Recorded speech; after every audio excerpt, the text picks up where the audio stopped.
ready to learn with us on Bash University Live.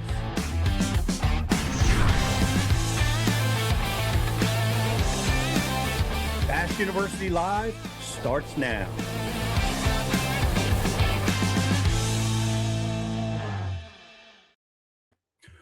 Welcome to Bash University Live, everybody. Good to have you with us. We're coming up on Halloween right around the corner. And I've got my Bash U orange and black on. Riz, celebrating Halloween. You going trick-or-treating? I don't know. I think when's Halloween? Friday?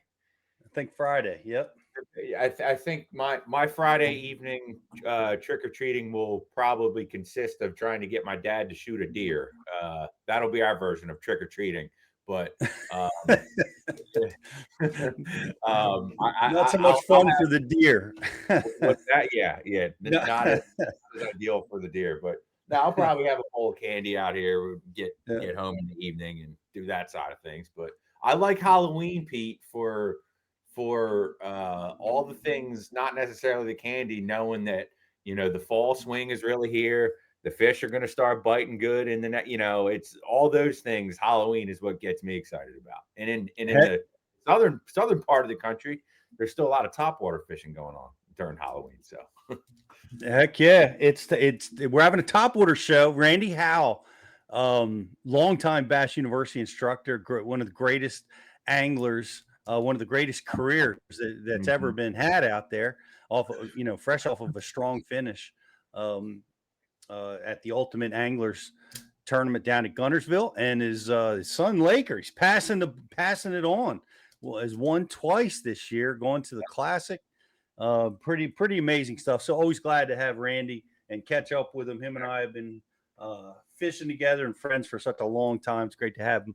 Going to be great to have him with us. We're brought to you by Humminbird and Minn Kota. Thump gel, man, the water temperature is getting colder. The mats are piling up. You're mat fishing, man, you got to check out that Thump gel glow. It gives the fish a completely different perspective in the low light conditions, and it gets more bites. As the water temperature gets colder, man, that scent has even a bigger impact. You want to get yourself some Thump gel. And Riz, are you ready for this? We want to introduce you guys to Redfin. Welcome Redfin to the Bash University family. We're very, very pleased to be working with a great company like Redfin. They build incredibly high quality, extremely comfortable glasses. We've been testing them for quite a while now. I've been having them out on the water, I guess, man, for probably 2 months now. And the comfort level, the absolutely no fatigue, which is exceptional.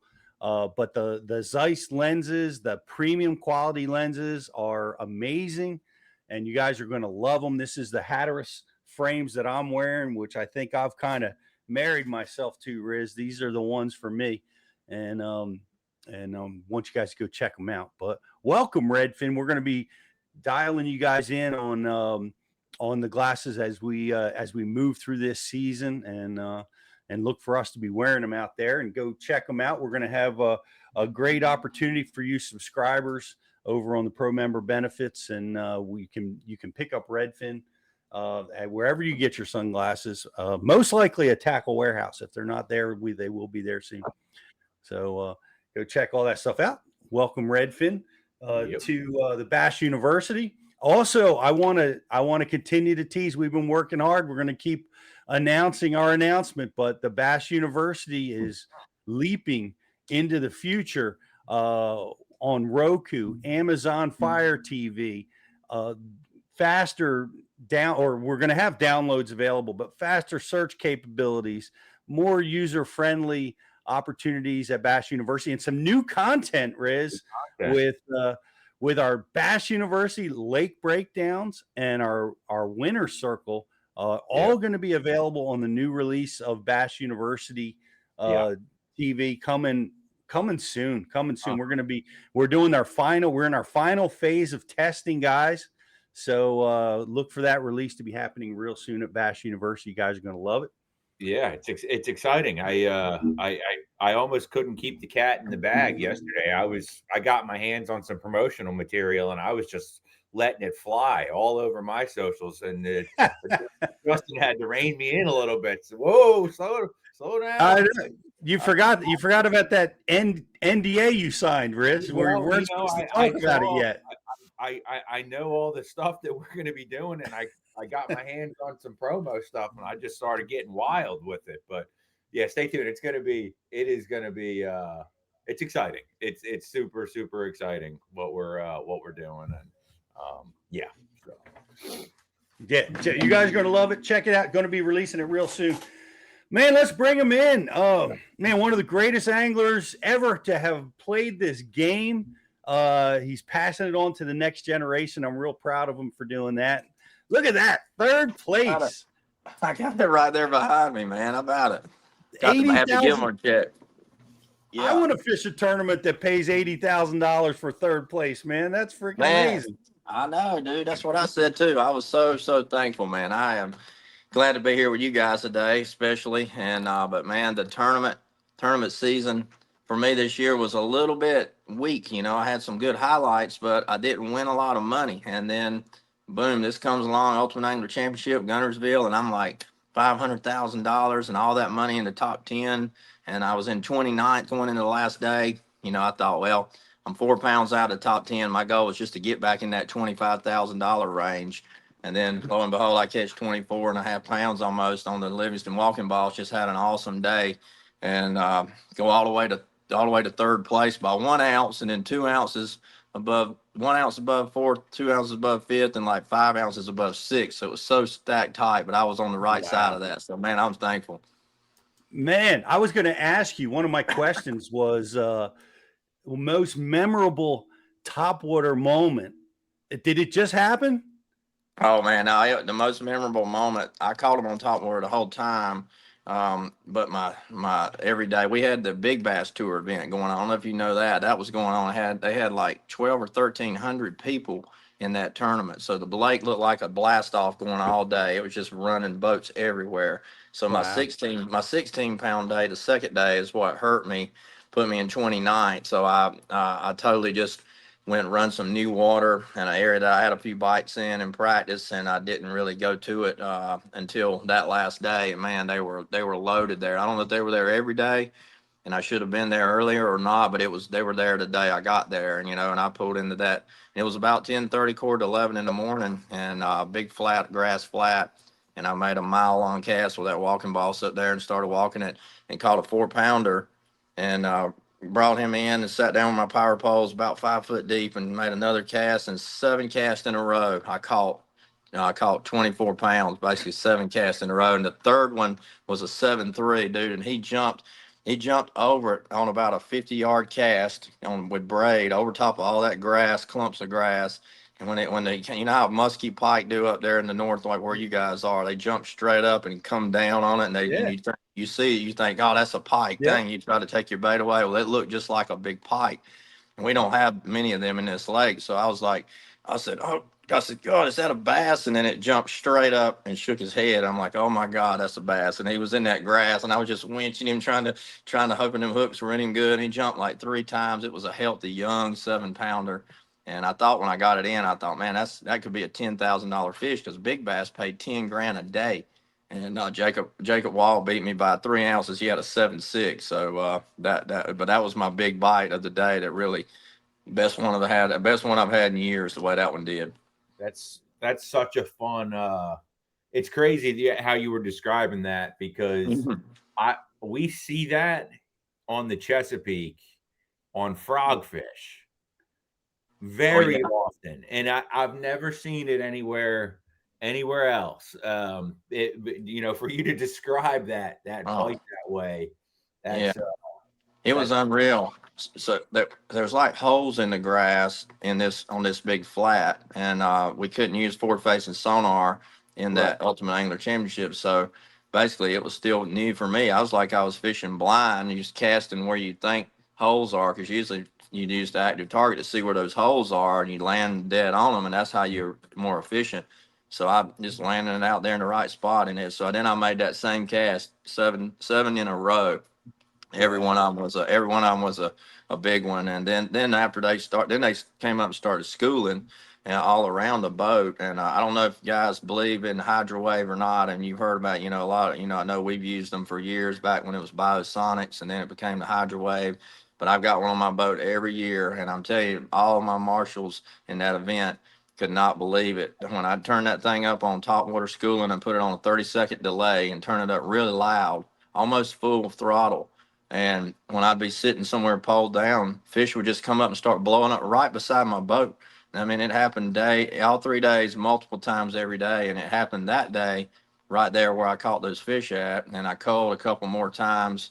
Actually, the first 7 casts was about 22 pounds. And I caught a 5.5 that busted right in front of my trolling motor. And I literally pitched at Walking Boss and landed almost in his mouth. He just come straight up and just choked it. And while they were busting. Wow. So it was awesome. I mean, the tight water bite has been the best I've ever seen it on Gunnersville this summer and fall. And I don't really know why. I just think it's maybe because there's so many shad in the lake, and the grass the mats kind of died out a little bit, and they kind of broke up and died out. So the frog bite was not very good this fall, and that's what everybody comes here thinking is a frog bite. And I stayed away from the frog. I never even picked it up in the tournament. I just stayed on the outsides of that grass with that walking balls and just caught 40 or 50 bass a day. It was awesome. That is incredible, man. Yeah.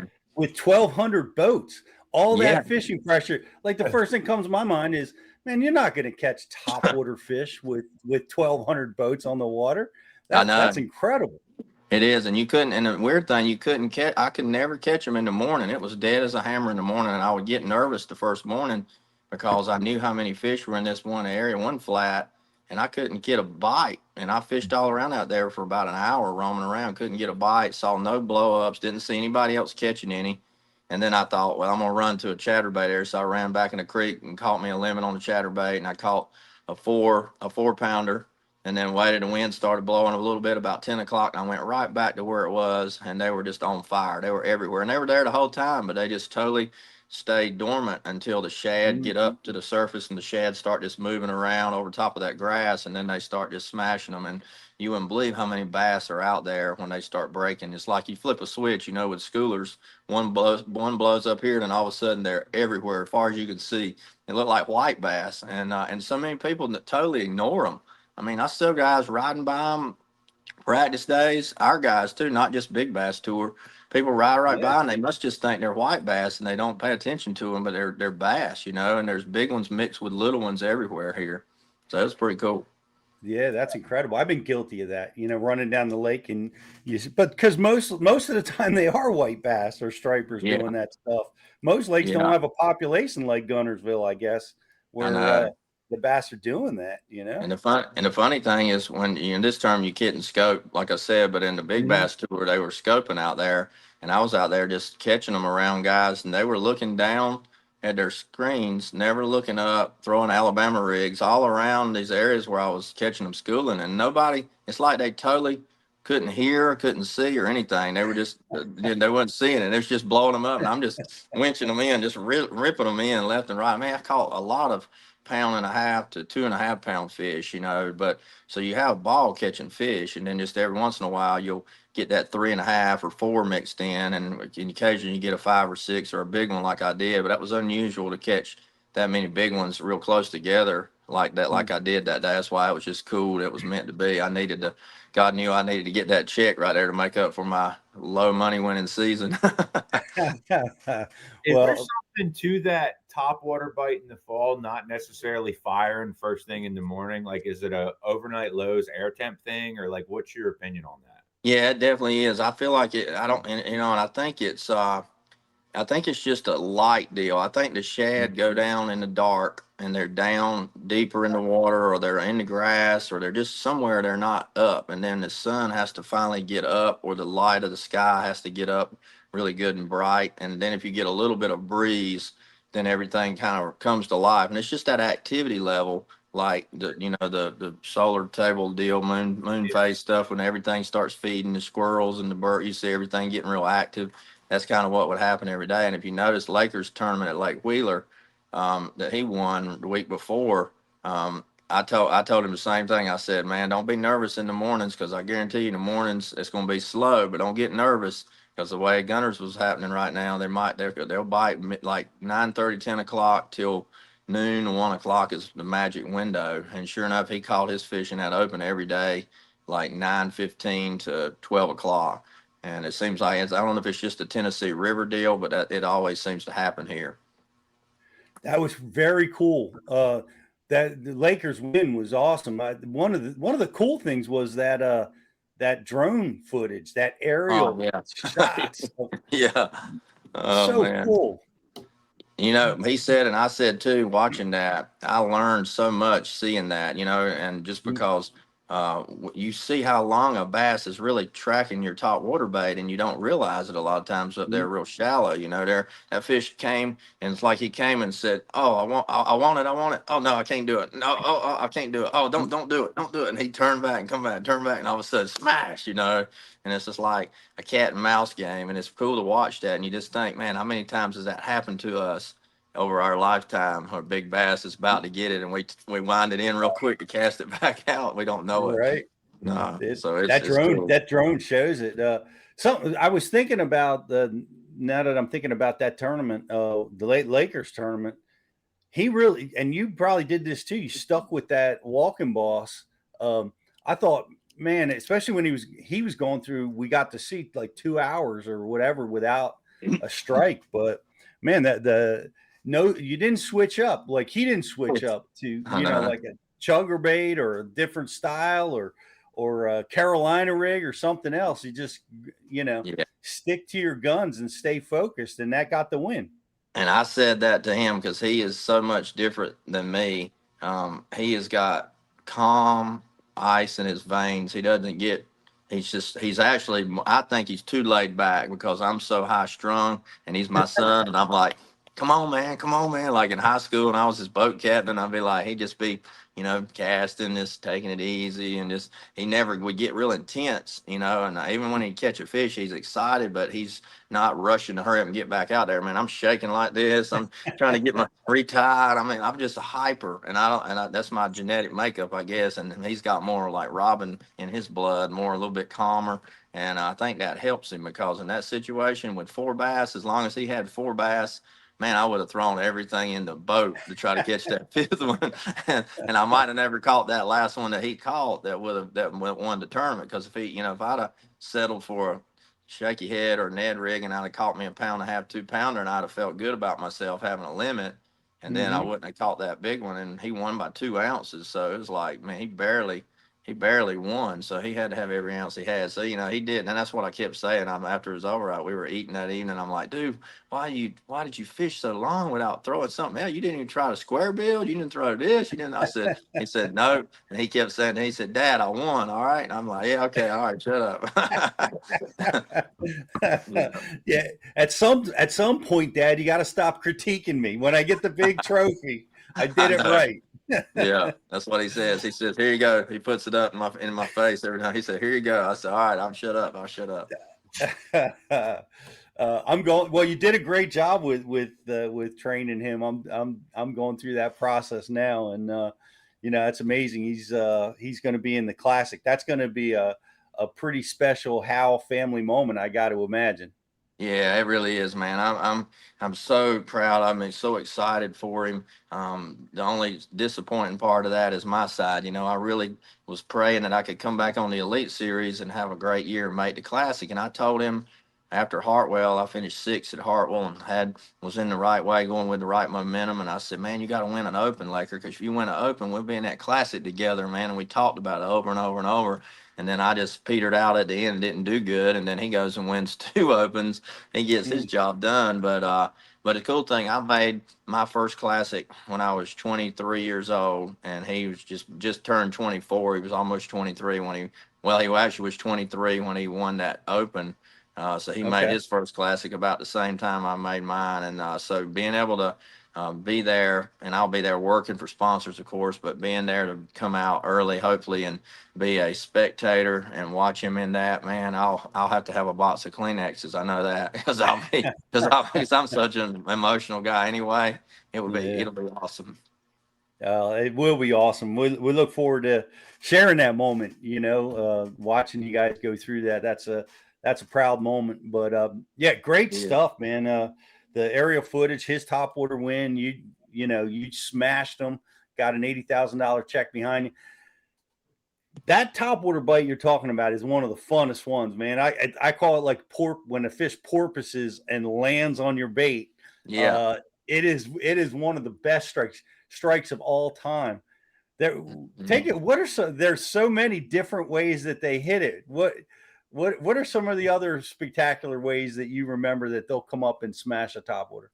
Well, it seems like it's what's cool. I've been a top water student my whole life, and I think I've probably done a top water seminar on Bass University years ago, somewhere along the way. I don't remember, but I've always loved just the dynamic of how why bass bite top water and how they respond to a popper versus a walker or a plopper, or why and when and all those things. And so the walking bait, when those fish that were porpoising over, when they do that, they're usually in the most aggressive feeding mode, and you're not going to miss them or lose them. You can't do anything wrong when they want to eat that bait like that. He like all that 7 pounder. He come down on it. He had it in his mouth like that. I could barely see the head of it. He had the whole bait down in his mouth. And then that 5.5 pounder I caught, that was the same deal. That 5.5 did one of those little humps, like the frog bites you're talking about. You see their whole back come up and just kind of come down on it.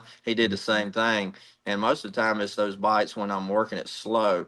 And see, I was walking it real deliberately, making it real sloshy noise. And this bait sloshes really loud because it's got all the ballast and weight of that battery and chip on that shad sound is in the tail. So it sits down in the water. It's the easiest walker you've ever seen. You can do it without it moving forward very much. You can keep it in one place. So when I get it over those holes in the grass, those big bare spots, and I let it sit there and just slosh, every once in a while slosh it. And sometimes you'll see the squirrel, like they just come up and flash and they change their mind and they go down. And then you just one more little click and it's just sitting there. And that's when the bait's working for you without any movement, because it's got that shad, and that's an intense recording of a shad in distress, dying, like a shad that's killed and wounded. That's the shad sound that's recorded in this bait. And so that's when they suck it down a lot of times, and that's the ones you don't miss those. The ones that you miss are when they're just running around, the ones that are out there busting shad and you're throwing it, you're running through them while they're chasing shad. That's the ones that slap at it a lot, or get hooked on the side of the head, the face. Sometimes you lose them like that. But those ones that are in those target spots, those are the ones that eat it every time. What the ones that miss it? Like, there's some strategies that I've used, like keep the bait moving.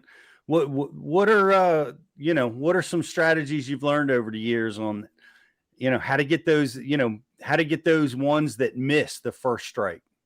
Yeah, that's when I call it talking them into it. You got to talk them into biting it. And that's when I just them hard snaps with the wrist to make that bait sit in one place but make noise, and never let them just sit there and get to stare at it.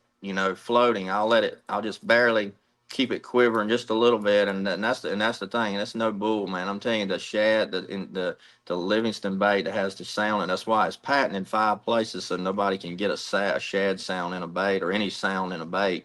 But it really is the real deal. When the fish are slow moving bait like top water, jerk baits, both of those baits that are real slow, that sit still and pause a lot, that's the presence of the pause is what kind of gets those fish to commit to it when they hear that sound. Because it's when how they bust it and they try to kill it a lot of times, and then they spin around and watch it and come back and get it again.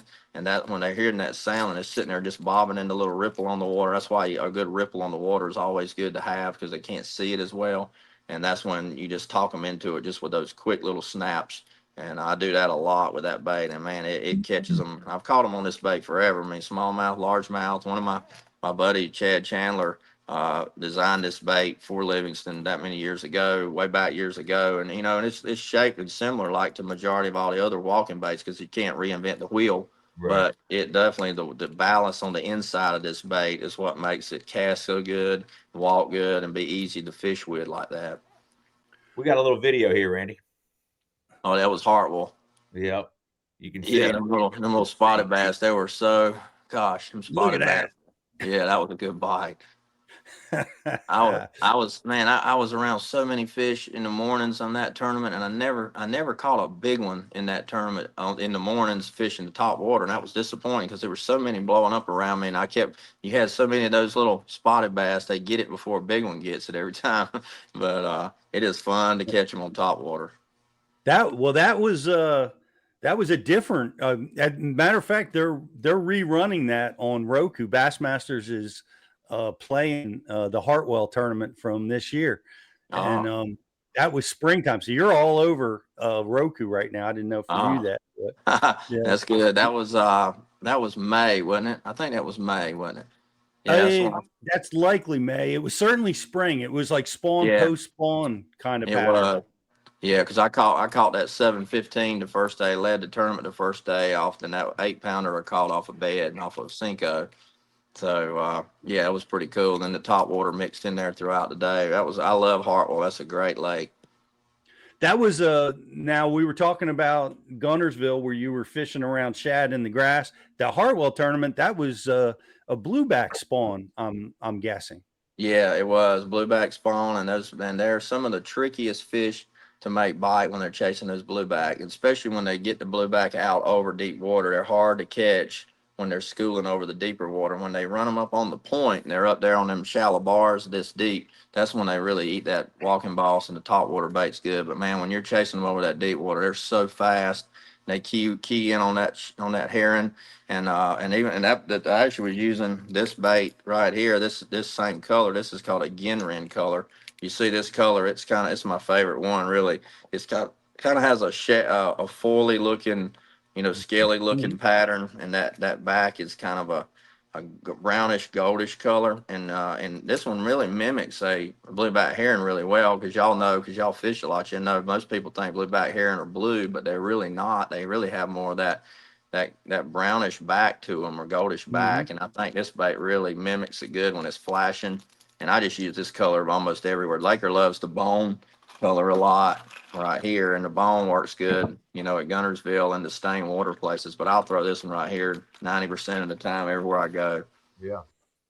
That's a nice color, and that's right about the bluebacks. It's funny. It's a kind of a misconception, but when you talk about color, hold that bait back up. You got one of the things you talk about, and you've talked about this at Bass University, is man, you're all in on the red hooks, and Yeah. you've tricked this bait out. I see you got a red hook up front. Yeah, the paint's almost worn off that one. This is actually, I hadn't fished since that tournament day that I caught all those fish, and this is the bait I caught them on that day. And that was a new hook that morning. And I'm just noticing by now my split ring is messed up on that bait too. I got to fix. No, it ain't. No, it ain't. I'm just looking. I can't see. But yeah, that red hook is a big deal. I put on the front of all my treble hook baits. I've done that for 20 plus years, and that's a Daiichi 4X bleeding bait treble. So it's a real stiff, solid hook. It won't bend out with braid. And then I put the 2X ones in the back, and then the walking boss comes with the big number 2 feather treble on the back, which is also a 2X. Because you got to throw this thing on braid to cast it a mile, and then you want to hook them instantly with that braid, and you got to really pull them and winch them out of that grass around these grass lakes. You can't play around, just let them fight. You got to try to get them away from that grass, because if they get in that grass and half the bait sticking out of their mouth and they get those hooks in the grass, that's when they tear themselves loose and get off a lot. So that's a big deal, is having the right hooks. And that red just helps them trigger in and get the whole front. They attack the front of the bait more often when that flash, because it's like a gill flash, and it's just a natural feeding response, and all the predator fish see that bleeding gill flash, and that's what triggers that feeding response. And just like when you shine that red laser beam in a bass tank, and you see how the fish, attack that red laser beam in the tank and the rocks, and it's just something weird how it works. So, but I believe in that a lot, and it helps me. And I have a good hookup land ratio with all my treble hook baits, and I believe it's got a lot to do with that. Yeah. Yeah, I remember when the red hook. Well, it was about 20 years ago. Red hooks came out, and Yeah. man, you were all in on, because we were all debating it. It doesn't matter, Yeah. and Yeah. you were like, yeah, it matters a lot. And I see you're using them effectively today. The Yeah. you talk about braiding. I can see you got this tied braid direct, and Yeah, I tied a braid direct. That's right. I'm now I struggle with that because I'm not a good caster. So my my bait helicopters, and I'm always fouling that braid with the treble hooks. Oh, It, you know what I mean? So I've gone to use a leader just for the purposes of when that bait helicopter's on me. yeah. How do you deal with that? Well, I'll tell you, I don't throw any other. I really, I mean, I got every kind of topwater bait there is, but this is really the only one I throw. And this bait cast like incredible. And I think it's because the weight balance. So it's like a Mm, football spiral. So when you right. cast this bait, it doesn't tumble. I mean, it lands and works every, I mean, 100%. It never fouls up unless the only time it fouls up is when you're working it. And you're working it for, Yep. forward. If you're in current or in a choppy water, Mm, sometimes when I'm sloshing it really hard, sometimes it'll get it'll wrap right there like that, and you'll see it foul up. And sometimes I can sit there and just keep popping it, and it'll start back working right. And that's when they get it sometimes too, and it'll untangle itself. But I have to bring it in there and untangle it, quite a bit through the day. But it comes from the actual walking versus casting it on this bait. yeah. I Well, just that don't. makes a lot of sense. If you can keep the tension on during your cast, you keep that Yeah, that bait away from you, and it's that's less right. likely to helicopter and foul the hooks. And like I said, Yeah, it's I'm not a so great. heavy. Yeah, it's so heavy. That's the main thing, is just having a real heavy bait that stays straight and spirals out away from you. And when you make that hard cast with the braid, it'll stay out pretty good. I worry. I mean, on a leader, I'll tie a leader on my poppers when I use. They got the walking pop 67 and 77, and when I throw that, I'll put a little small monofilament leader, like a 20-pound mono leader that floats, mostly because I want it to float, and Mhm. to pop better. And the popper is worse than anything for getting wrapped around when you're plunking it and popping it. So that's why I use it on there. But on this bait, I got to cast so hard to throw it. I don't really want to have a knot coming up into my guides. So if you did have a leader Mm. on here, you put a pretty short one where you don't have to reel it up in your guides. Yeah, short, like 12 inches short. Yeah. Okay. Yeah, that Yeah. would be good. I just don't know if I like my knot or trust my knot good enough a lot of times when I was that dang FG knot. That thing drives me nuts. Well, when you're catching 7 pounders in the middle of the Derby, I guess you got to have the right knot on there. So Yeah. that's awesome. Well, what pound test? Like It, we've been talking about like different pound tests on braid and its castability. What are you using? this is 55. 50, 55. yeah, 55-pound Daiwa Wow. samurai braid. I use Daiwa J braid grain as well on my spinning rods because it's more textured. But I'm telling you, if you try that samurai Daiwa braid, Ish Monroe got me throwing it probably 15, 17 years ago with frogs. It's been around forever, but it's the most expensive premium Japanese braid out there. But it is worth the money because you never have to change it out, of course. But it's an 8 strand, super tight woven. It doesn't fray up or get fuzzies on it, or and has no texture to it. So it's really, I actually quit using it on my spinning rods when I'm tying a FG knot because it's so slick that you can't get the FG knot to bite down into it and it'll Mm. slip out. And I learned that the hard way with a fish one time. So I started tying the J braid Grand on my leaders on my spinning. But man, braid on these bait casters for casting these topwater baits, this samurai is the deal. I use 70-pound on my frog and 55 on this on the topwater baits, and it's perfect for it. 2 weeks in a row, Pete. That's Yep. that Daiwa Samurai braid has been mentioned, and last week the angler had no affiliation with Daiwa, and I'm Mhm. not saying that that's why you're saying it, Randy, but Yeah, I start paying attention to things when you hear something Over one and week, over. because we're always talking about what the best options are for these things, and yeah.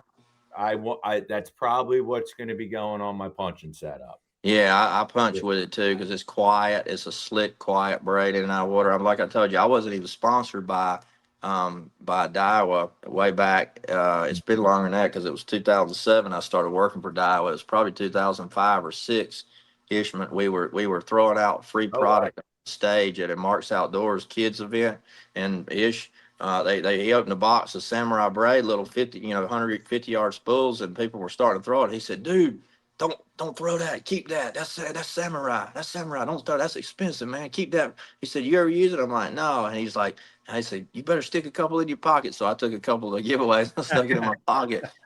And I listened to him because he was the man, with the frog and the flipping and all. And I started using it after that, and I never went back since then. And then I got sponsored by him later. That's awesome. Rich, it's speaking volumes to me about what we're talking about with you. 70-pound test that Rich, we've been talking about upgrading lines and how heavy to go, but it surprised me when you said 55-pound test on your Topwater. It seems like the thinner lines are just more complex to cast. They are right? 100%. They will bite on you, and Yeah. they'll dig in your spool, and they'll break, and your bait will fly a mile away, and you got to go get it. And that's why you don't want to go too light with that braid, because the braid has no shock strength, so that Right. light braid can snap and fly right away. And that 50 is bulky enough that it comes off the spool good. So 50-pound on 55, yeah, 55. 55. Yes, an odd Wow. number for some reason. And I asked Ish years ago. We were at this Mississippi River frog fishing, and I broke 55-pound on a frog on a hook set up against a riprap, and I snap set, and it broke. And that was years ago, and I never forget it. And I never understood it. And so I went back and I said, "Ish, man, that braid broke on my hook set. What was the deal?" What I said, he said, "What pound?" I said, 55. He said, "Man, I used 70." I said, "Why do you use 70?" He said, "Because they don't make 80."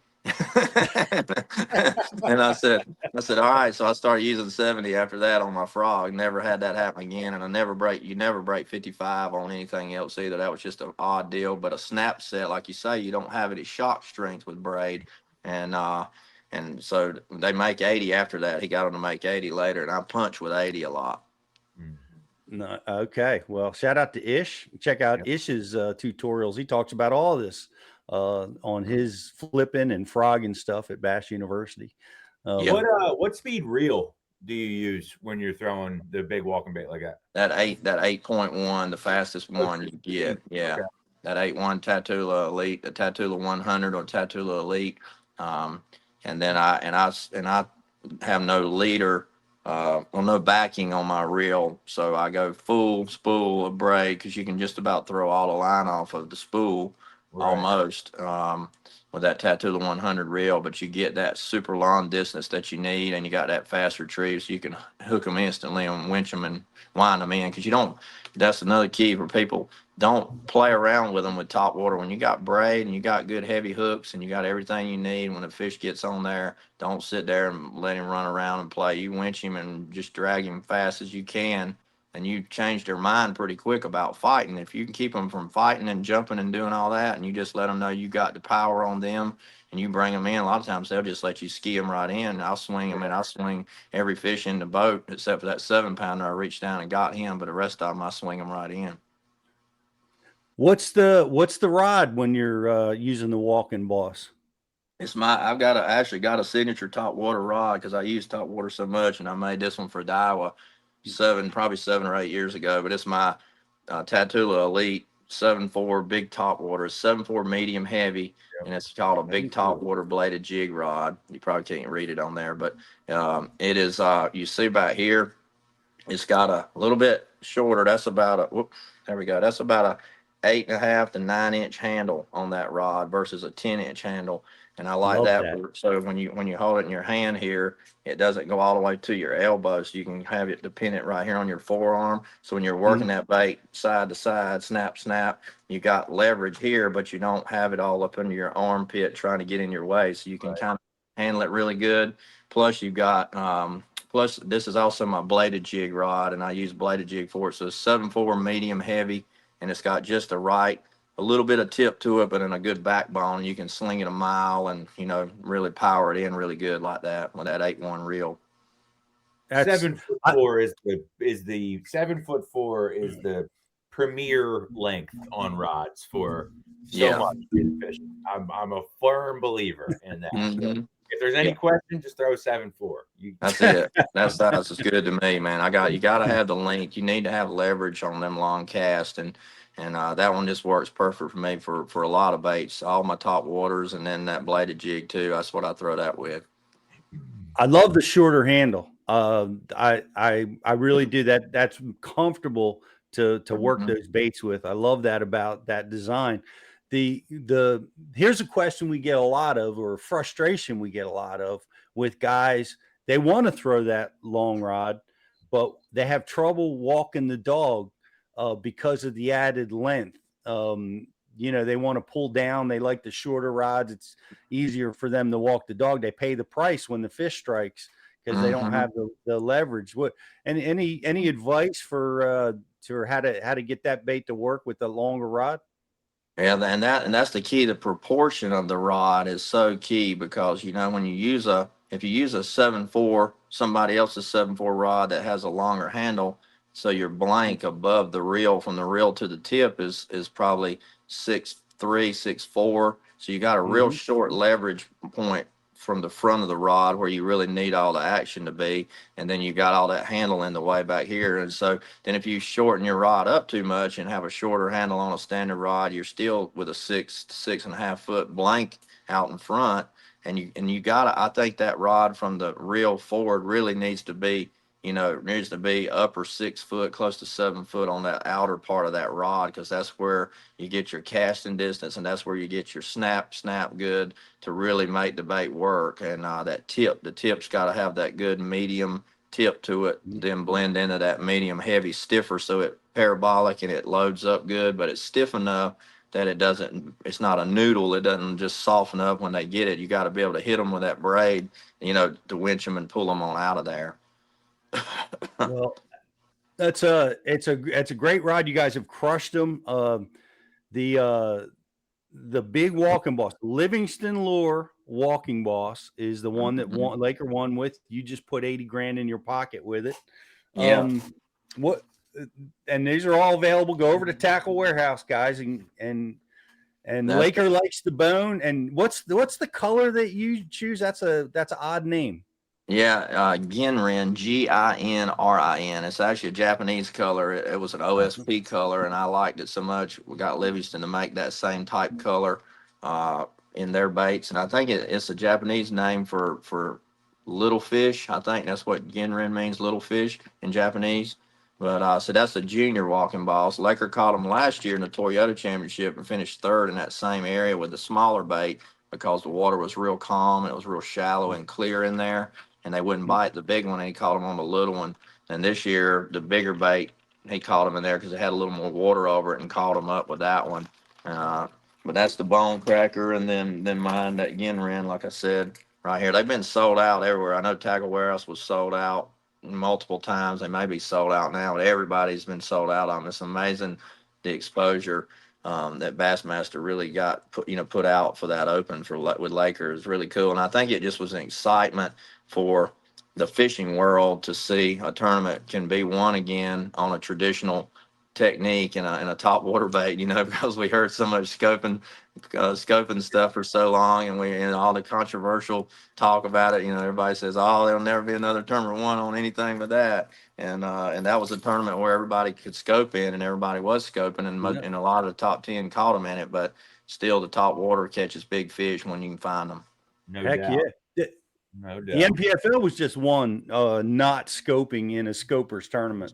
Their championship was just won that way, flipping docks. Even dogs, yeah, I saw that. Yeah, and I Yeah. didn't even realize that. So that's right. That was from last year before. Mhm. So they could still scope in that one, couldn't they?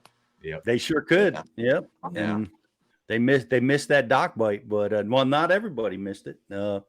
Yeah. Let me so walking boss I guess the number one. What give me Randy Howe's top 5 top water baits.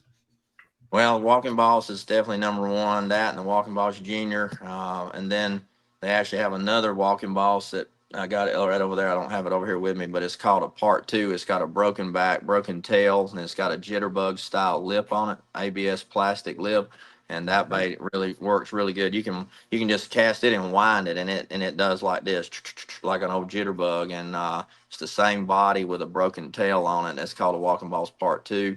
That bait gives off a totally different sound and makes this real easy to fish. That's one of my favorites. I still mix that in a lot because it's kind of a mix between a walker and a plopper sound. It has a different sound to it.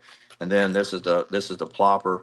Everybody's pretty much made their own version, but I got this one made with a really big flexible tail on it, but the body is still a 110 size body instead of a giant body. And so this bait has a lot of chop sound to it, and you can reel it slow. And I love the plopper a lot, especially this time of year around targets. I really expected to throw this more at Gunnersville, but we had so much floating grass in the water at Gunnersville, it just drives you crazy when trying to throw a buzz bait or a plopper because of the spinning tail. It spins on a Right. blade, and that eelgrass wraps in it and fouls it up so bad. And then with a walker, you can keep plopping and chopping it, and pop it loose, and they'll still actually bite the walking bait with grass on it. Sometimes I've seen that here. But then the popper, the walking pop 67 is the normal popper style popping bait Livingston makes, and it's got the shad sound or brim sound, whatever color the bait you use is. That's my top four, top five right there. Nice. Water temperature. When is it? When are you like? All right. It's winter time. We got to put our we got to put our top waters down. What's the breaking point on water temperature? It seems like it's somewhere in that mid 50 range, up here. It seems like 55. I've caught them all the way. I probably have caught them all the way down to 50. I know I have on buzzbait. But low 50s, 54, 55, 56. That's probably the number that I've seen pretty often. And the weird thing is, though, you can fish here on Gunnersville in the wintertime and it's super cold and the water can be 45 degrees and they'll still chase bait up and bust them all over the surface, when the water's 45 degrees. But I've thrown top water at them when they do that. For some reason, I haven't got them to bite it. I don't know why, but they'll still chase the shad up and smash it on the surface. So I think it's probably situational and regional. Where you're at. Yeah. Them crazy fish up there on the bay where y'all fish, man, they're so tough and mean up there. I wouldn't doubt it. I wouldn't doubt if they bit it at 50 degrees up there. It'll happen. And I remember, I don't know if you remember this, old Bassmasters tournament that was won like in the dead of winter, like on a buzz bait. Do you remember that tournament? I do. Wasn't that Ron Sheffield? I Maybe think. so. Nick, Yeah. I popped in my mind right then, Ron Sheffield. I had a feeling I may be wrong, but I kind of remember what you're talking about. It was super cold. Everybody was wearing snowmobile hunting suits, and Mm. he wanted on a slow buzz bait, right? Yeah. To back up in Uh dirt shallow water, like in the freezing cold. And huh. everybody said no way a buzz bait's gonna work. And it'll fool you sometimes, I guess. Yeah, it's amazing how aggressive a bass can get when they're feeding. And it's still, I've done this 30 some years, just like you have, and you still amazed every year how much I can learn about a bass and the Right. behavior of a bass, and just they always surprise you. That's why you can never say you know it all or this will not work or do not do this. Anytime you say that, somebody's going to prove you wrong. Yeah. True. No kidding. No Yeah. kidding. Well, speaking of the proven wrong, you and I think we need to start a support group because I get a lot of hate. I don't know if you do too, but we are. I am hated on for throwing and catching fish with that Senko 24/7. I got the Senko haters are out on me. Are they out on you? Because I know you're all in on it too. Oh, I am all in on it. And surprisingly, I never get anybody saying too much negative about it for me. Because I don't know, you probably are out there on the air a whole lot more for more people to be able to hate on you, but I'm not quite as much. But man, I mean, proof's in the pudding, man. When you catch fish and you win money and you catch big fish on it. I'm telling you, I spoke at a big high school event last night in Georgia with like about 100 high school kids from a couple different schools. And I tell those kids every time, man, Laker went with me last night and he affirmed what I said. It's the fish catching us bait of all time, and it's one bait. If I had to catch a bass to save my life, I would throw a 5-inch Senko, a green pumpkin purple green, or green pumpkin purple copper, anywhere in the country. And you give me just long enough, I'll catch a bass on it anywhere you go, and I love it. I mean, it catches them. It flat Sure does. out catches them. And the thing about it is, like, I saw you, like, you're showcased a lot at Hartwell, and you're throwing it wacky style. But the thing Mhm. that, and you talk about how it vibrates and wiggles and on its descent. I found that there's so many different ways to rig it that are equally effective. It's become really, really versatile for me. So it's Mhm. it's a straight tail worm, but man, you can do so much with it. Yeah, and there's 40, at least 47 copies of it, I think is what I've heard over the years. It could be more by now. I mean, so that's the crazy thing. And people all the time say, well, it's just use this one or use that one or use these are cheaper, or whatever. But I'm telling you, there's no substitute. And if I wasn't sponsored by Yamamoto, I would be hating it, because that's no telling the money's worth I've been through with those things and Yeah. over the years. And but I've got to have them. And you would not believe how many pros on tour, that are sponsored by other people, just like, how it works. You got to throw them. And I trade out more Senkos to people for other stuff. I can get anything I want with a 100 pack or a 50 pack of Senkos. I can trade for anything. I get props for boats. I can get oil. I can get anything I want for Senkos. Because guys love them, man. They catch bass, and I tell you, and wacky style, man. I go through so many of them, and because I don't put a ring on them, because the Mhm. ring saves the bait a little bit more, but still, when I can just hook that bait straight through there with my Daiichi Pro X hook, I use a 1/0 hook, straight shank, wacky Nico hook. And when it's dead straight, I can make that bait, respond on every twitch. And I know exactly what it's doing. I can see it in my mind and know how it's working. And I know what the fish are doing when they're following it and looking at it. But when it's on that ring, that it's just a little bit offset. So it wants to go sideways just a little bit. And they'll still bite it. You can't do anything wrong with it. But I can be 100% make a fish bite it when I've got it hook wacky style just right with no ring on it. I like it. I do the same thing for the same exact reason. And Yeah. I will use a ring like a lot of times at pre-fish, Yeah. because I gotta buy them, Randy. So Oh God, I I know. I hate I it for will. you. We need to come up with something you need, something you got that I need, and we can start trading. All right. That sounds like a deal. Well, I appreciate you coming on today. So I'm gonna give you my Senko color of choice, because is the green weenie laminate. Really? Um, yeah, I I, mean, I haven't used I have that. you got to give it a go, man. It just is an incredibly effective tool anytime you got decent water clarity at all. It doesn't even have to be that clear, but as long as you can see a little bit, man, that color has been a consistent performer for me year after year. I You're have to both go wrong. look that up. I have to You're look that you're up. you're both wrong. It's green pumpkin with green and purple fleck. That's the far superior color. That's the one I said. Green Oh, pumpkin, that's the purple one you said. green. Okay, I thought you said copper.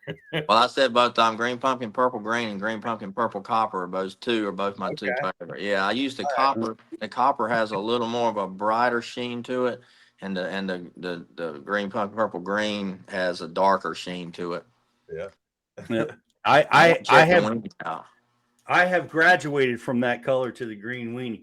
I want to I'm the gonna try.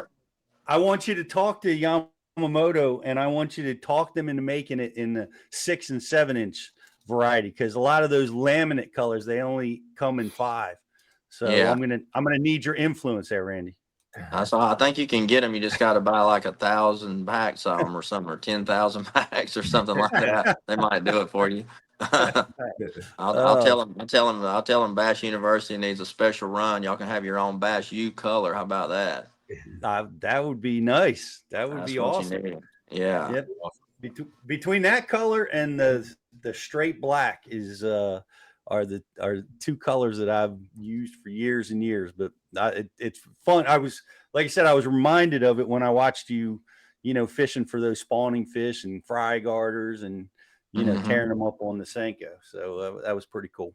Yeah, I got it. Let me tell you my 7 foot, that 8 pounder story from Hartwell real quick. Because that fish, I found that fish in practice. The first day of practice, 3 days of practice went by. I went back to it and I shook it off the first day and I thought it was 6 or 7 pounder. And the last day I pull in there at 4 o'clock and I skipped the Senko where I thought it was. And all of a sudden I see the shadow just coming wide open for it. And I wind and it chased it halfway to the boat. I'm like, oh my God. And I could see the bug eyes on it. I'm like, that is a crazy fish. What is the deal? I said, man, I hope I can get here first in the morning. Then I get boat 56. And I'm like, geez, man, it ain't no way I'm going to get here at boat 56, but I got to try. So I passed all the schooling holes wide open running there. And I roll into that cove. And as I turn the corner to shut down, my heart's just in my throat. I'm like, please, please. And it's nobody there. And I'm like, oh God. Then my Yeah. part's just like, oh, I can't hardly breathe because I'm just thinking, what if that fish is there? And I roll in and I pole down. You can hear in my video to hear the power poles going "Yeah," when I cast. And I mean, as soon as it hit the water, I started bouncing it and I felt it just go limp and just couldn't feel it at all. And I tightened up on it and it was just heavy. And when I cracked, you could hear it go like that sound of the breath of the line down in their mouth. And when it's deep in their mouth, you hear that sound. And I'm like, oh my God. And it wallered. It couldn't even jump. It was so big. I bet that bass was 15 to 20 years old. It's no telling how old that fish Mhm. was. It was ugly. It was probably 28 inches long. It looked like. And man, when I grabbed it, I just thought, gosh, this is a deal right here. And that one won me. Man, I won. I got a big bag of the tournament because of that fish. I got the big Mhm. bass of the tournament and the big bass that day. So I got like an extra 5 grand for that because of that one bass.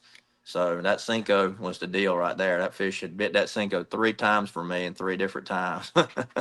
That's crazy. That's I crazy. know. And when you said bug eyes, I remember seeing you hold that fish up. And you could see the white of the eye. You know, it's a big old bug eyed 8 pounder. You know. If it hadn't have spawned out yet, it was so skinny and flat where it laid, and I don't know what made that fish stay so aggressive and hang around that bed for so long. As it was spawning out in front of a dock on like a little sandbar, and as soon as I put my poles down and was started to hook it, I hear boats running in. I see Prosnick comes around the corner, takes off, and then here comes another boat. It's like boat after boat. And we get in line in the weighing line, and all the guys are just kind of side eye, stink eye at me, looking at me over there because they all wanted to get there first, but they were all thankfully boat 57 or later anyway because I got there.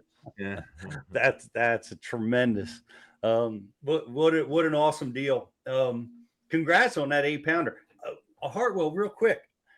This is we're gonna put this out on the air, but I'm coming down there. Jake and I have qualified for the Bass Nation team tournament on Lake Hartwell. That's coming down there in early December. December, And yeah. yeah, Rich and Justin's pushing the buttons behind the scene. They've qualified for it too. What's going on in December on Lake Hartwell? What should we be prepared for? I wonder myself. I've only fished Hartwell a few classics and a few tournaments over the years, and I've always been like cold at February, March, April, May range. I've never been there like the fall or the winter time. So I did go there before one classic, no doubt. And I remember it in December before the cutoff and practice, like in mid late December. And I remember catching them shallow. I caught largemouth, cranking rip raps and with the howler with my red because I almost won that classic there in that real cold classic in February that Casey Ashley won. I led and I was only a pound out of the lead going into that last day. And then the Mm-hmm. last day it just went flat dead, no wind, no current. It was real cloudy and they didn't bite the way I fished and I didn't make the right adjustments. But I think you can fish shallow and catch largemouth. And if it stays warm enough, you might could even throw a buzz bait, a buzzing toad, and a buzz bait in some of them pockets and stuff on the clean water pockets. They bite a buzz bait really late in the year there a lot, and I've heard that from a lot of locals I know in that area. And if that water stays in the mid 50s by Mm-hmm. then, which I bet it will, you might be able to fish dirt shallow and catch some bigger fish because everybody's going to be scoping, and that's going to be a deal. How many days is it? It's one of those weird. It's 2 days, and I think it's the top three or top five teams split up for a 2 day fish off. So it's 4 days total. So it'll be 4 days. See that, and that's the thing. Just like in our elite tournament, 4 days. Those boys that scope 4 days in a row, they wear you down after 4 days because they can catch 15 pounds every day scoping. And but you can catch 20 plus, skipping docks and shallow cranking and square billing and stuff like that, and maybe even spinner baiting, top water. But being able to have enough places you can go around and catch them every day to do that. So it might be a deal to find if you can find a good shallow bite in that mid to lower end of the lake, and then have you some school fish possibly too. You might to mix in a little scope fish with the bait if the herring are out there running. That'd be my guess. But it's just hard to go against docks there. Docks are so good on that lake, and you just saw the guy went on docks, and the docks continue to get better as you get into lower water into the wintertime. So I wouldn't put nothing past fishing a jig on docks a lot too. Man, Rich, this is Yeah. exciting talk. Yeah, well, Pete, I can't speak for you guys, but if Justin and I go down and qualify for this event, we will not be scoping. We will be looking for a shallow bite because, let's be on. I'm just going to be honest with myself. I'm not going to go out there and beat them scopers, but if I'm skipping a jig, I feel a whole lot better about it than or rolling a buzz bait down a bank or fishing some dirty water with a square bill or just Yeah. There's no sense going down there to try to fish and come in 37th place. That's right. That's right. 5 bass. You ain't got to catch but 5. That's it. And it's a team tournament. Yeah. I'm good with whatever. It's gotta be That's a good idea. I feel good about that. If I were y'all, I'd definitely be docking with a jig. They love a jig on that lake anyway, and they love reaction baits. You can probably catch what you need like that. You're liable to be a sleeper and win that thing doing that. Well, it's funny you say that. My son Jake, my partner, is good with a jig. He's 16, and one of the tournaments that qualified us for this, I was so proud of him. Like you're proud of Laker. He caught every fish that we weighed in one of the tournaments this year. He effectively culled out every fish I caught with the fish he caught that day. So man, that's awesome. That's what you want for your partner. Yeah. That's what you want for your partner. But speaking of people you partner with, Randy, what's going on with King's Home right now? All right, yeah. Glad you asked. It's King's Home boat giveaway time. I'm actually sitting in my Ranger boat right now in the garage, and this is the 15th year we've given my boat away to raise money. We've raised $3.7 million in 14 years of Triton boat giveaways, and then this year I'm running a Ranger and a Yamaha, and Yamaha really stepped up this year and helped out a lot. And so this is a fully loaded Z521R, the big Cadillac Ranger. It's got everything on it: the precision sonar mounts, active target, HTS 16 in the front, a 12 in the front, two 12s in the back, 4 precision lithium batteries, Hydro Wave, Yamaha 250 show power pole blades, and charger. And let's see what else. A leash back there. I'm looking around here. I've got everything you can get on this boat. It's about $120 thousand retail package, and we're giving away November 15th. We do the big kids fishing event for all the kids and ladies. They're helping about 275 kids, children, women, moms with children. Six campuses across 6 counties in Alabama is where King's Home is spread to, and our boat giveaway has actually helped grow King's Home bigger every year to take more kids and more women in need, because there's way more need than there is opportunity everywhere. But Birmingham, Alabama, and the state of Alabama has a lot of need, and this really makes a big difference. So my goal is to sell 5,000 tickets. We've never hit that. Our biggest year has been 3,800 tickets, and the guy that won that year gave $50,000 back to the King's Home when he won the boat. So that put us at like 430,000 raised that year. But we've been averaging 330 to 370 every year, and 3,700, 3,500 tickets. So kingshome.com/Randy Howell. That's all you got to do. kingshome.com/Randy Howell. Go right on the donate page. It's a very safe, secure, solid site that you can get your tickets digitally really easily on there, or you can call the phone number on there if you want to talk on the phone, get it on the phone, and everything is audited and printed out. No tickets are bent, no old style. This is all a digital, super big time, giveaway that we've done for 15 years. So we've got it down to a science. So Go in there and get your ticket and make a difference. And we want to really break the records this year. And this is a great, great boat to win right here. It's great cause. And Randy, I think this is my year. This could be, man. It could be. This is. We had a Delaware winner one time. We've had last year was North Carolina, and I think the year before that we had a Virginia one time. We've had Kentucky, Ohio.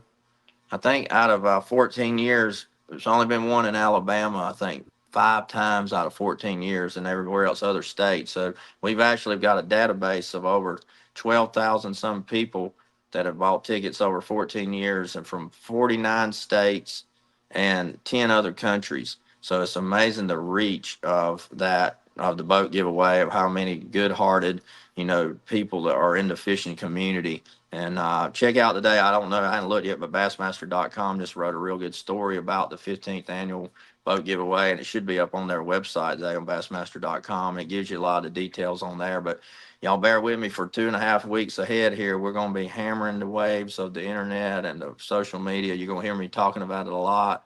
And it's a shameless plugging, and I can't apologize for it, because I definitely got to make a difference. It's our last chance with 2.5 weeks to go. Nobody buys tickets early. Everybody waits to the last week, it seems like. So it's all. So if we could get it done a little earlier, it sure is good. So y'all get on there and follow the links, all the info, and y'all make a difference here. Maybe you can win this boat. I'm going to try. I'm going to try again this year, and I'm going to try to figure out how to put a digital red hook on my ticket so it gets picked this year. Yeah, that's right. I won't be in there seeing none of it, so it won't help you none. All right. Man. Well, hey, Randy, congratulations on your great success, and congratulations on your mentoring your son into some great success, keeping the family tradition going. And I want to thank you for all the training and teaching you've done at Bass University. Yeah, man, I'm excited. I love it. I hear people asking me questions about it all the time, and I'm ready to come do another one. Y'all got to get me back to another one here soon. This might be the year. We need to get some fresh content. And now that I'm back on Bassmaster and I'm catching 5 bass limits again, I might know how to teach a little bit better, I hope. So let's see. I've been off 6 years of training on Major League Fishing boot camp.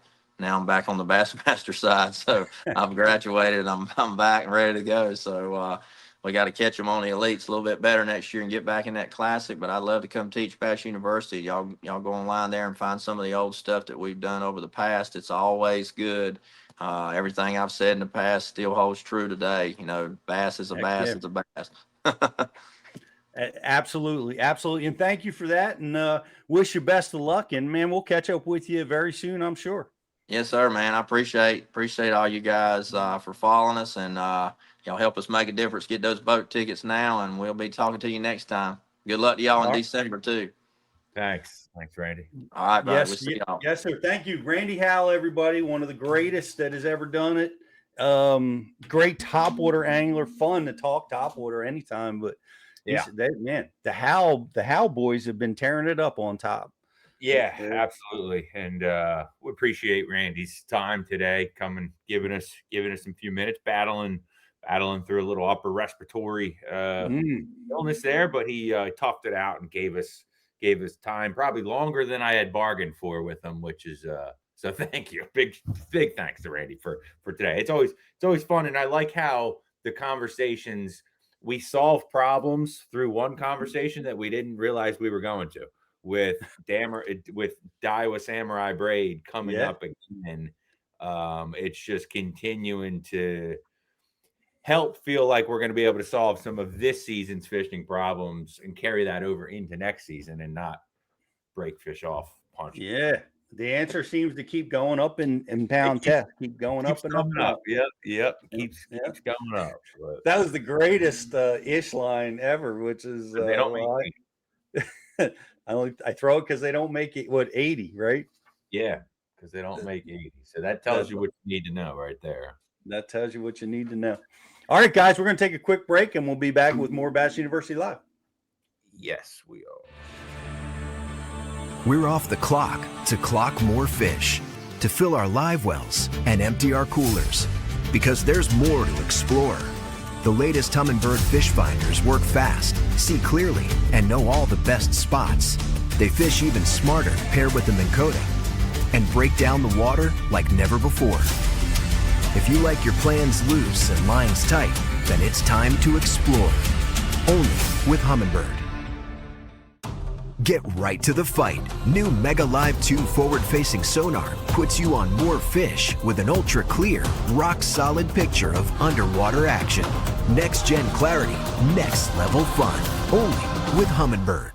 Do you love bass fishing? Then you have to check out Bass University. Access over 1,000 bass fishing seminars and episodes. Get discounts on the tackle from your favorite tackle brand. Learn the latest techniques from the top pros. And never stop learning. And never stop learning. And never, ever stop learning. Welcome to the Bass University. Welcome to Bass University. Welcome to Bass University. Welcome to the Bass University. Welcome to Bass University.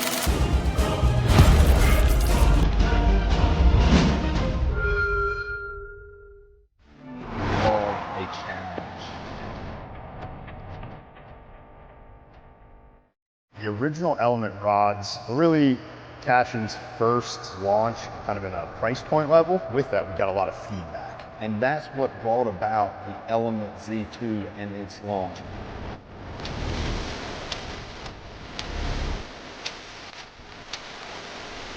The most affordable American-made rod on the market. Mother Nature may be tough. I'm tougher. I'll take you where chaos is the cost of entry and where the fish are worth the fight. Because the bigger the question marks, the better the quest. Welcome back to Bass University.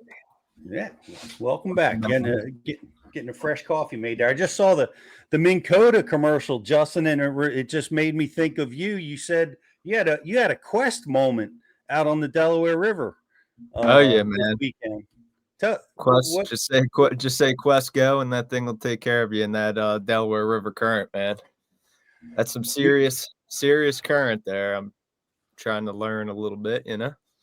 Yeah, you have the 24 volt, right? Yeah, I don't run the 36. I run the 24, and no problem at all with that thing. If you guys wanted to run the 36, the nice thing is I just throw another battery in there and it turns into a 36 volt. But I have not had to do that yet. So, yeah.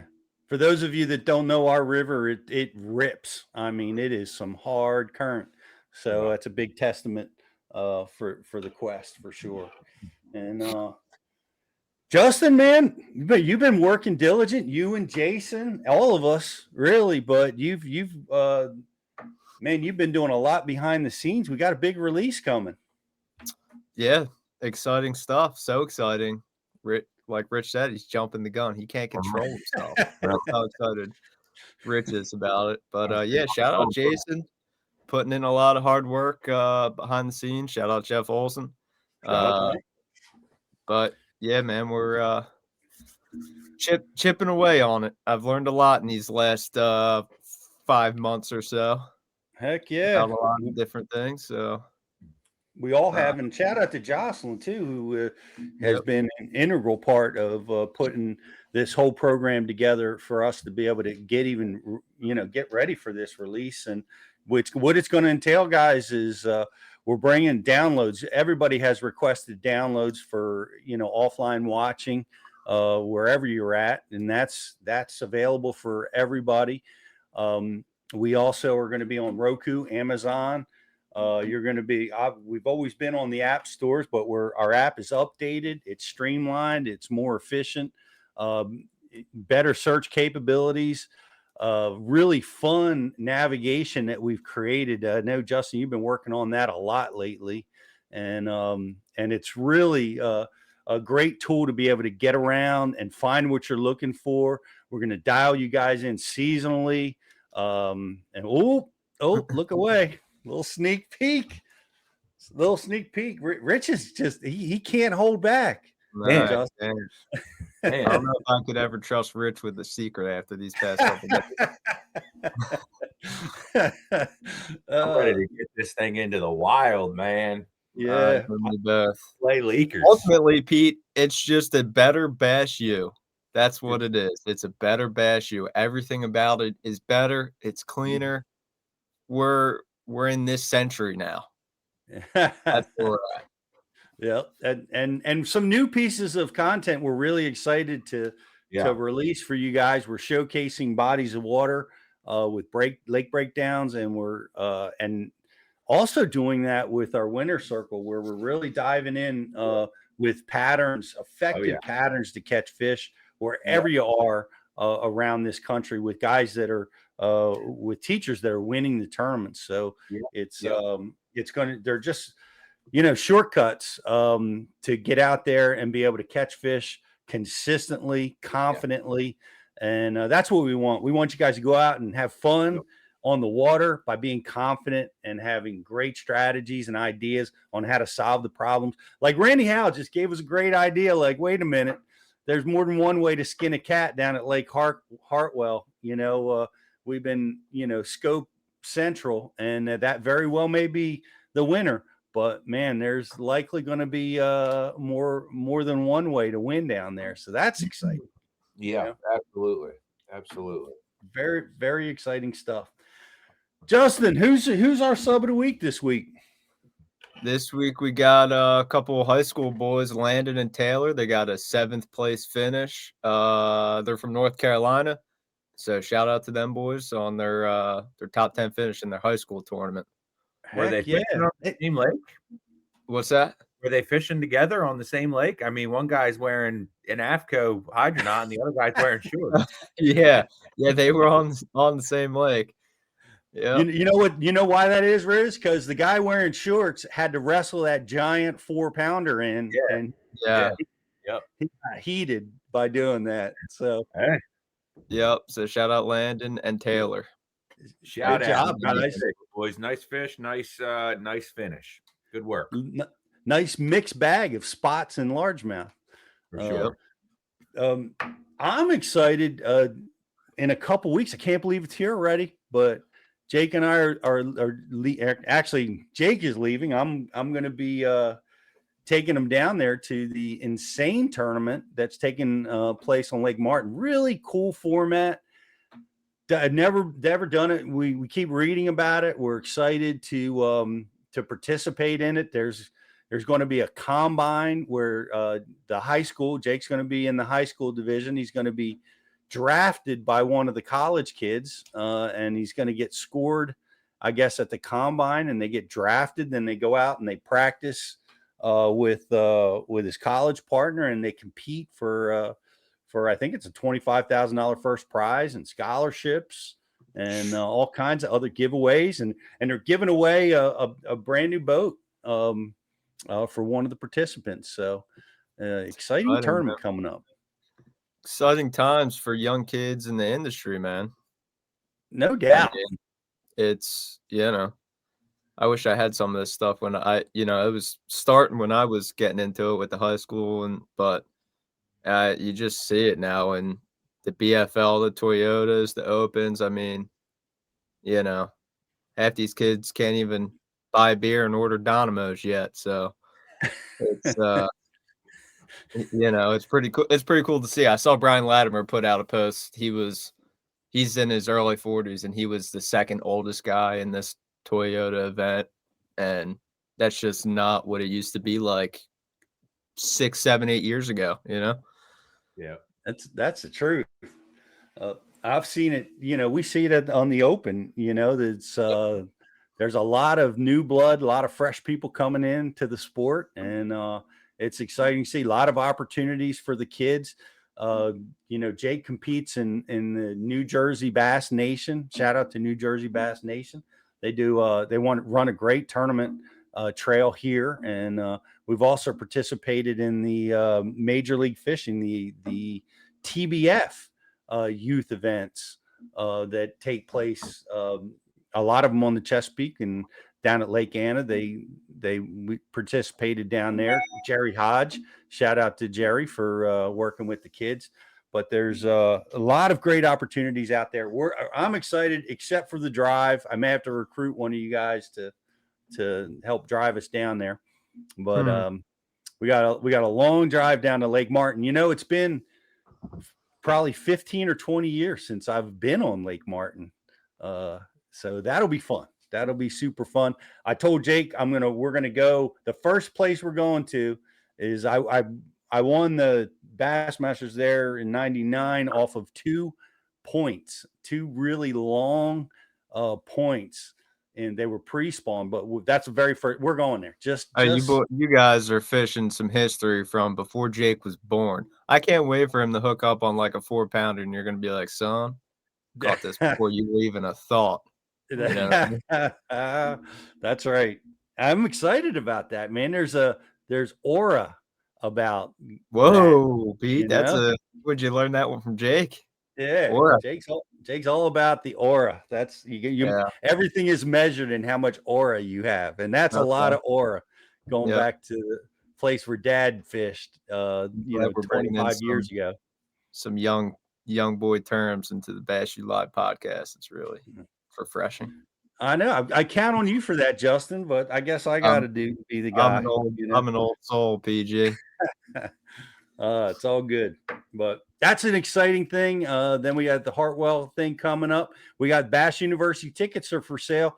We are going to be in South Carolina, Anderson, South Carolina, and also in Athens, Texas, again this year. So go check that out. We'll be getting you guys a lot more information, and we're updating a lot of our events we had a lot of success with our casting competition, Justin. We're going to bring that back this year. All right, get me the mic. I'll commentate it. Let's do it. I'll beat you. I want all you guys. Are we going to have a rematch? I don't know. I remember because this was a big deal for me. I beat you 1-on-1 in the flipping competition in Athens. Yeah, I don't seem to recollect that, Rich. I don't know if you remember that. I'm still waiting for my $5 from Fantasy Fishing to hang up back there too. Just saying. Well, you did win that one fair and square. But I'm happy to have a rematch. I really like the idea. People loved the casting competition. We're going to do it again this year. We're going to we have a lot of other plans for events with bait modifications, sonar talk with understanding how they work and rigging and problem solving. I know all of us are dealing with those issues. So we're going to put some resources together for our live events and have a blast when the water's really, really cold and the weather's cold. Come on out and hang out at Bass University. Get your tickets right now at bassu.tv and ticket. /tickets. Yep. There you go. Yep. All right. And big shout out. Welcome, Redfin. So excited, man. It's so amazing when you're able to partner with a company that builds a product that you're proud to represent. And these are amazing, high quality, high caliber glasses, tremendous comfort, low fatigue, and talk about aura. I could not look any more handsome. I agree. Well, Pete, I missed part of the show, but you started the show with the glasses on. I'm assuming because of how clear those lenses are. They make them out of the sniper scopes and everything. But how long did it take you to take off those shades during the show? I missed that part. I had to put my readers on when Randy started breaking out the baits, and I wanted to see the colors and the special features on that bait. So I had to bring my readers. We'll have to get Redfin to get you a prescription pair of bifocal sunglasses. That's exactly what we need. When you guys get to be 40, you can join the club, but you're not there yet. Thankfully, stay young. My advice is don't get old. But love these glasses. They look sharp, even on the Dean. They look great, and they're very, very functional. It's amazing. Comfort is important to me because you're wearing these things. You got your hoodie up, you got your hat on, and I hate, you get ear fatigue. It starts aching. They start pressing. You can get headaches. These are incredibly comfortable, but often when you're comfortable, the glasses are really loose and they're not that functional at like high speeds. Fly off your And head. yeah, these are great, man. Wide open, running down the lake, man. I just they hold tight. They're incredibly well built that way. So I'm very, very pleased with them. I think you guys will be too. So we are pleased to be partnered with Redfin, and you'll be hearing more about the products as we dive into working with them this year, as well as all of our other great partners. I want to give a shout out to Cash and Fishing Rods, which have just been with us for such a long time, and we're so proud to represent those rods that are built right here in the States. A tremendous rod warranty and great functionality. Whether you're using the element rods, which I really like, all the way up to the icons. And I'm a big fan of all the John Cruz Signature Series rods, which I use a lot, especially this time of year. Love that deep cranking rod. Even when I'm fishing lipless bait shallow, it's the best tool. So I want to, and pro member benefits, guys, get over there. Cash and Build's a great opportunity for you guys to be able to get cash and rods at really a pro member discount. So check it out there. Get over to bashu.tv and click on that. If you guys haven't checked that out, if you're a member and you haven't checked out pro member benefits, we've got a lot for you over there. Cash and being leading the charge really over there. So go check those out. Yes, sir. Anything else, guys? Tune in. Are you going trick or treating, Justin? When's Halloween? Friday. Friday. That it's definitely not on my to-do list, but maybe I'll sneak out and dress up as the Dean. Yeah, have a pack of black Senkos hanging out in my pocket. I'll grow out the facial hair a little bit, maybe throw a little white on there. Rock a pair of red fins. I like it. You recognize me, Pete? I don't. People don't recognize me, so I don't know how they'd recognize you dressed as me. So, come on. I do. I am feeling a little bit nervous about giving up my favorite Senko color to Randy Howell. Yeah. You know? Well, maybe Yamamoto hears words and comes knocking. They want green weenie 2.0 in the 6.7 inch, and there's your signature color, baby. There's 6.7. You said it. Yeah, it's all about the aura and over here, Justin. Oh man. You can't get away with that on my show. All right. Yep. Thanks everybody for watching. Appreciate you guys. And we will see you right here next week. Another Bash University Live.